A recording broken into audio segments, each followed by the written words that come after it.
di tempat yang paling mulia di atas permukaan bumi, Ka'bah, sebagian orang justru menyekutukan Allah Jalla wa'ala.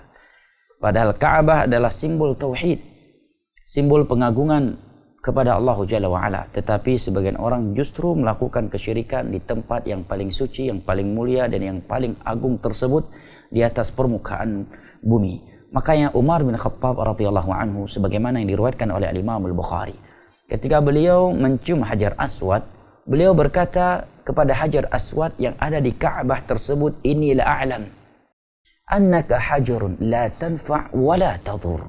Walaula anni ra'aitu Rasulullah sallallahu alaihi wasallam yuqabiluka ma qabbaltuk."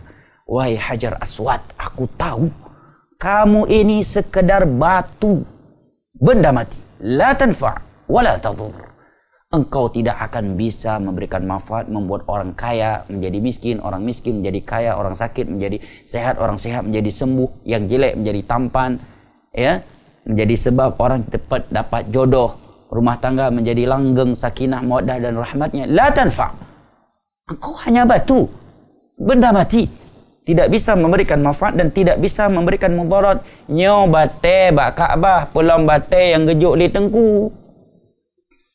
Pulang bate bak kuburan tengku abati wali fulan. Nyo bate bak Kaabah, hanjit ngalap berkah, hana keberkahannya. Ini batu yang menempel di Kaabah, apalagi batu di kuburan, batu dari kiai fulan dan alan. Nyo bate nyo, cincinyo kalih getuk le abati fulan.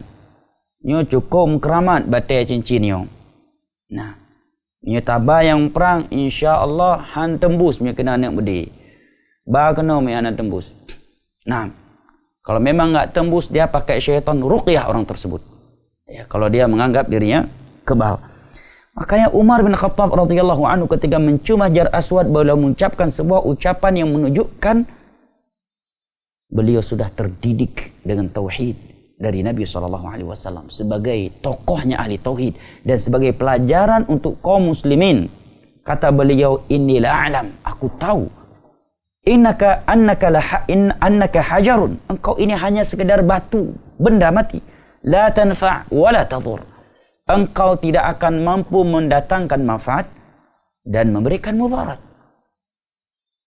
Lalu kenapa aku menciummu? Bukan untuk ngalap berkah, supaya pas pulang dari umroh jualan bakso yang semakin laris, kulitnya yang hitam menjadi putih, hidungnya yang pesek menjadi mancung, biar cepat dapat jodoh, supaya rumah tangganya semakin sakinah, mawaddah dan rahmah. La, alasannya kata Umar, aku menciummu wahai Hajar Aswad, walaula anni ra'aitu Rasulullah sallallahu alaihi wasallam yuqabbiluka ma qabbaltuk.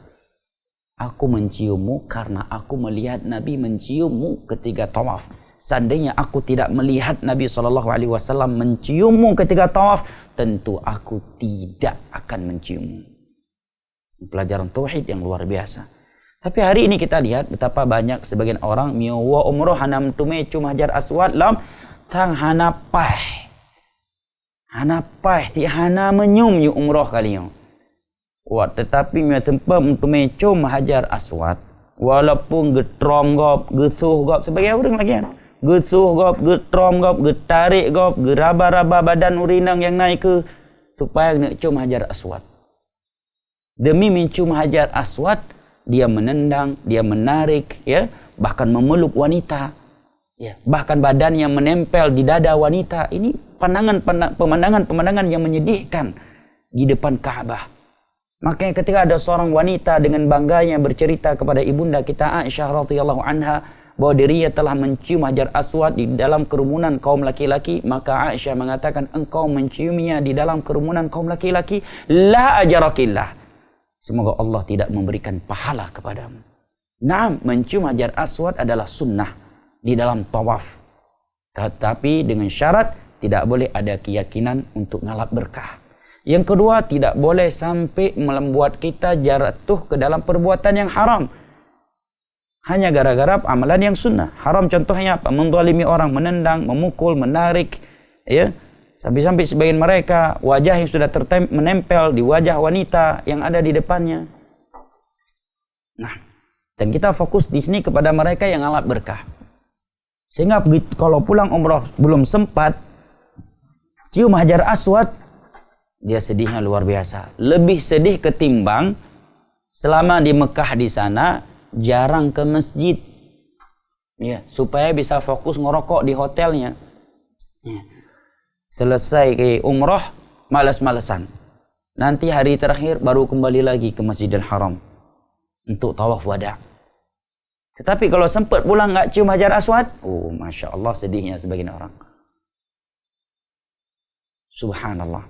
Kenapa? Karena memang ada sebagian orang yang punya keyakinan bahwa Hajar Aswad ini mendatangkan berkah, menjadi sebab dagangannya menjadi laris, cepat dapat jodoh, bisa menjadi ganteng dan sebagainya.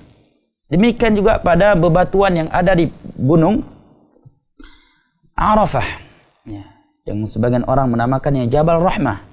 Ya. Sampai para ulama yang ada di Mekah, lahir besar dan mati di Mekah juga sebagian mereka nggak tahu nama gunung tersebut adalah Jabal Rahmah, dan mereka nggak tahu dari mana penamaan itu. Siapa yang pertama kali menamakan gunung tersebut dengan gunung Jabal Rahmah? Nah, mereka menuliskan nama mereka, pasangan mereka di bebatuan yang ada di Jabal Rahmah dengan keyakinan, dengan harapan agar sakinah, mawaddah dan rahmat rumah tangga mereka semakin langgeng dan Allah abadikan, biar cepat dapat jodoh, biar mudah rezekinya, biar laris dagangannya. Ini bentuk ngalap berkah.